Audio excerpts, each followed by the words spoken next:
Hello mga katamsi! Another day and another panibagong vlog. In these videos, i-flex ko yung nabili namin for second time around na strong adhesion cockroach strap. Yes, mabibili lang po ito sa suki niyong mga tindahan.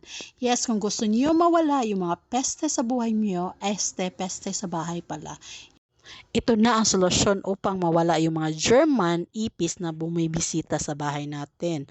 Lalo na sa nakatira sa mga condo, sa mga offices, mabisa talaga ito na pang-trap sa mga cockroach natin. At ilalagay lang po natin kung saan yung mostly yung mga ipis nagtatago. Doon natin nilalagay sa may lababo o sa mga malapit sa sink, yun sa ilalim ng refrigerator nyo, kung saan may makikita kayong ipis na lumalabas.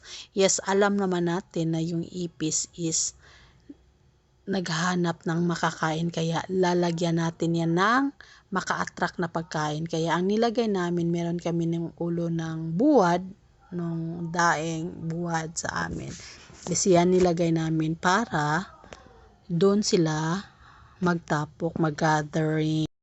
At yun nga, maraming na-trap na ipis, 'di ba? Napakabisa, kaya ayun, naglagay kami ng bago ulit. At tapos gawin niyo na lang bahay-bahayan 'yan. Kasi minsan kasi yung ipis lumalabas yan pag gabi.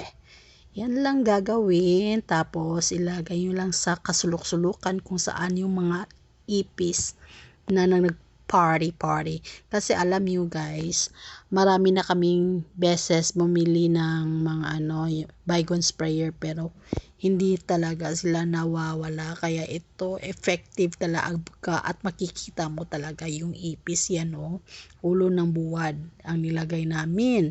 Yan yung first na nilagay namin na cockroach strap. So ngayon, it's second time sa namin wala ng ipis masyado. Yan, mga 3 days lang yan, 3 to 4 days lang yan, pinapalitan namin yan. What are you waiting for? Kaya bili na kayo sa Shopee or any online shop. Meron yan mga daidong for only 100 pesos. So sulit kayo, 10 piraso ang laman niyan mga indaydo. Okay kaayo, pilit na pilit mo. Pilit pa ni sa iyong jowa, di ba? Kung magbinuang yung jowa, ihapak na ng ipis sa ilang dagway. Joe, peace! And thank you for watching, and please don't forget to like and subscribe my channel.